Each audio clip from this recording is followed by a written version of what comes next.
Hi guys, this is Dean. Today we're going to look at the fixed income factor tab on Koyfin. If you're interested, you can get 20% off Koyfin plans in the link in the description. We've seen in previous videos the tab for general government bonds, global yields, corporate credit. So we're still in this arena here. We are still talking about bonds or the bond market. However, we're looking at it through the lens of the factors, okay, or categories, or basically another dimension to look at the bonds or aggregate those bonds. We have seen the factor analysis tab on Koyfin, which looked at stocks, so equities this time, not bonds, looking at their factors such as growth versus value, by size, small cap, mega cap. There are different dimensions, like I said, value, growth, momentum, quality, dividends, high yield dividends, right, which are other ways to group stocks together other than the traditional, sector, industry, etc. This is essentially the same. We're still in the bond market, and as a reminder, the bond market is a much bigger market than the equity market, the stock market. Probably, I think, 4 times bigger than the stock market, and it's not really traded on the retail side, right, by individual investors, but heavily traded by banks and professional finance professionals. So I have to start rewind back a bit in terms of fundamentals of bonds, if you haven't seen the previous videos. But basically, a bond is the other side of a loan.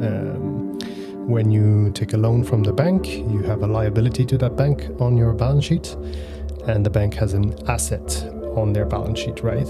They will get the money back plus interest. So that's an asset on their side.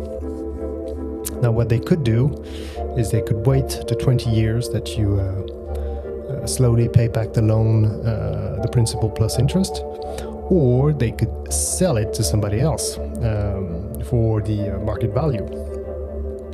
And that's called the bond, right? So there are many participants of financial markets that issue bonds. You have, of course, companies, but you also have governments, government agencies, cities, any kind of institution. And we will see that this tab will actually show us these bonds and group them in these kinds of categories. The other thing I would like to mention is that in the previous tabs about fixed income, so bonds, you had a tab for government bonds, right? Standard government bonds, where you could compare, for example, different countries, different yields between different countries. And then you had another tab for corporate bonds, right? Which is completely different, which is for bonds issued by companies, not governments. Now, these were separate, so you can only compare government bonds with other government bonds, and then on the other page, you could only compare corporate bonds with other kinds of corporate bonds and display them on the chart. This time, on this tab, on the fixed income factor tab, you can compare government bonds with corporate bonds. So this is a new dimension that you can bring to the table here.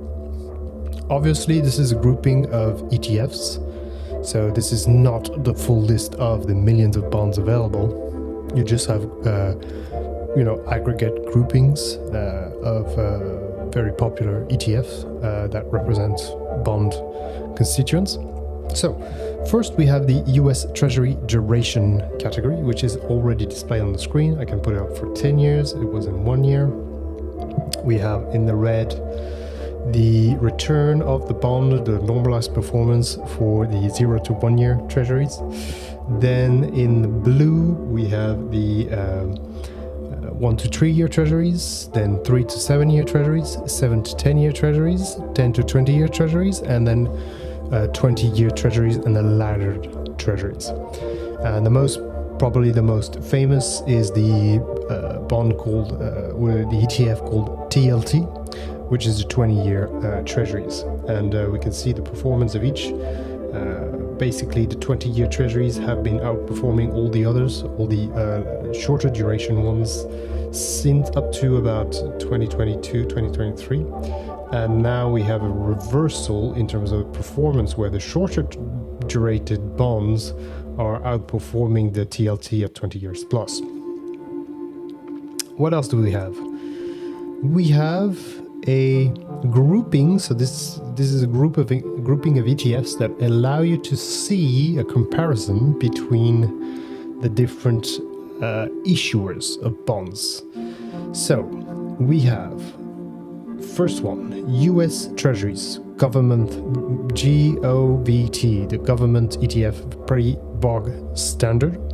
Then we have TIPS. So if you never heard about TIPS, TIPS are inflation adjusted bonds. So they add inflation on top of it to the value of the bond, which protects you from inflation. Basically, it's adjusted for inflation. But these are the same as this, basically, plus inflation. Then we have US agencies bonds. So US agencies are basically other government institutions that are not part of the main government bonds. So you have federal agencies, you have semi-public companies that are partly owned by the government. You have things like I'm not US citizen, so excuse me if I make mistakes here, but you have the housing association, you have these kinds of government schemes and programs, the mortgage association, which are government entities essentially, or federal government entities, but they are referred to as agencies, right? Government agencies, which is kind of a lesser status than just the main government. So you have bonds for these, and these bonds are a bit. The yield on these bonds is slightly higher than the normal government bonds because these agencies, I guess, have some sort of autonomy, and if they have autonomy, that means they can screw up more, right? And probably, like, if you can think about over-bloated government agencies, I'm sure, that are totally out of control on spending and just a massive, black hole for funds. So that's why you may see yields higher, where the interest rates is higher for US agencies bonds. Then we have two ones here, mortgage-backed and Ginnie Mae. So these two are mortgaged ETFs, right? Mortgages ETF. Let's go back to the GCF here, the global, or the GFC, sorry, the global financial crisis of 2008. Right, this is exactly what we're talking about here. Municipal, okay, municipal and municipal short-term. Municipal is could be a state in the US. So, for example, the bond for California, the state of California, or a bond for the state of Texas. And it can either go down to the city level. So, a bond for the city of New York, a bond for the city of LA, right? And you can start to imagine how yields could, how it could differ dramatically between a state that is fiscally responsible and a state that is not, like California, for example. All right. Then we have a corporate credit, and this is what I was talking about in the previous pages. You couldn't compare the corporate bond world with the government bond world. There were two separate pages. But here, they're all on the same page. So we could compare the US treasuries with the US aggregate corporate bonds, right? And see the difference between the two, the performance between the two. We can see here in the last 10 years that the corporate bonds have outperformed the government bonds. So it would have been better if you were holding corporate bonds than government bonds. Now, let's have a look at what we have on the corporate credit side. We have AGG, which is the USD aggregate bond. This is a basically a total pool of all the investment grade bond. Now, this is very similar to this other ETF, LQD, high grade bond, is another ETF for investment grade bonds. And just as a reminder, there's two main categories. Sorry, on the corporate bond side, you have investment grade and you have junk. Okay, so investment grade is the high grade corporate bonds. These are the AAAs, AA's, A's, and triple B's, right? These are ratings that credit agencies, credit scoring agencies like Fannie Mae, Freddie Mac give scores to these companies, and they give them a grade of AAA, AA, etc. If you're in that range, that tranche, you are a high grade bond. You're an investment grade bond. If you're below that, you are a junk bond. Now, high grade bonds will have a lower yield. Junk bonds, or high yield corporate bonds, as the name implies, will have a higher yield, right? Because there's a higher chance of default. So we have the two separated here, the high yield corporate bonds or junk bonds, right there.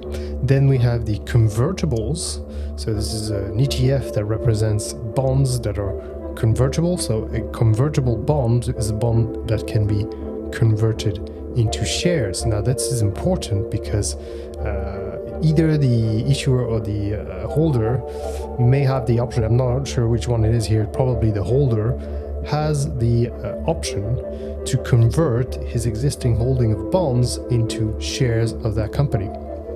Now, this is really important because this could affect how that pool of bonds is traded. It's obviously not the same as a normal bond because it has a X factor attached to it, right? You have an option, just like a call option in equities. It's obviously different and is traded differently, and it performs differently on the market, understandably so. Then we have preferred stock. So this may shatter your world here. Why do we have an ETF of preferred stock inside a corporate credit section of the bond market? Well, this brings me back to my accounting studies, especially in the IFRS, right, on the European side, not the American side, not the US GAAP side.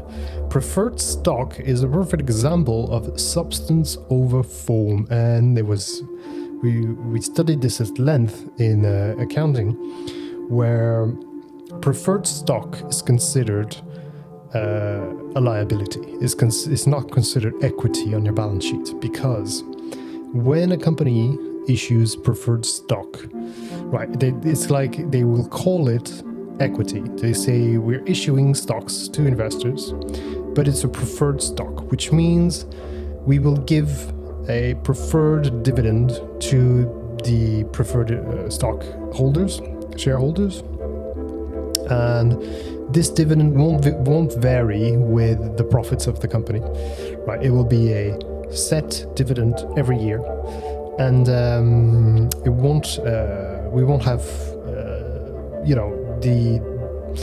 any power to change that dividend. It will be a set amount, and that's it, and it will last for 10 years or whatever. Now, if you think about that, in form, they may call it whatever they want. They can call it a share, a preferred share, right, with preferred rights. But in substance, right, if you just look at it cold and objectively, in substance, it behaves exactly like a loan. The shareholders, the investors, are giving them a bunch of money, and then in return, they're receiving a set amount, right, as dividends or interest, really. It's essentially, in substance, it's interest. So that's why you have preferred stock here, because it behaves. It's called stock, it's called preferred shares, right, on the paper. However, it behaves exactly like a loan, exactly like a bond. Therefore, it's grouped with the rest of them right here. Then we have floating corp. So these are corporate bonds that have floating rate. As you can imagine, again, this will behave very differently than the other pools of bonds, because a floating rate means that it's floating against something else. Could be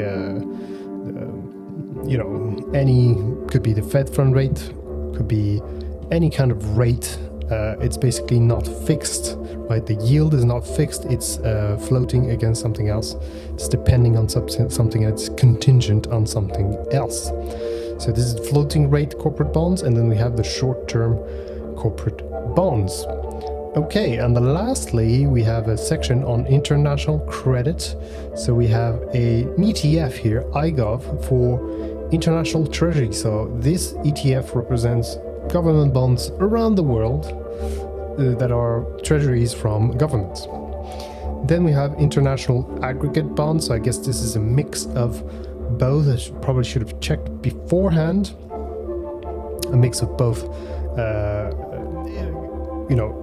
international, government, and corporate bonds. Then we have USD emerging markets. So these are bonds specifically in the emerging markets, probably again a mix of government, corporate, USA agency, government agencies, etc.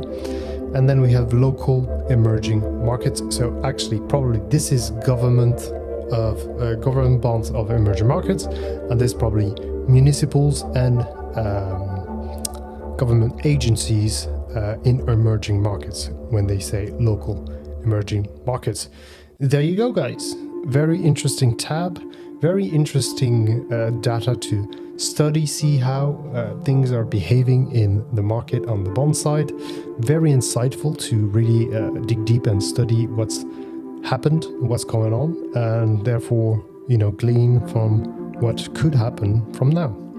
Thank you for watching. I'll see you in the next video.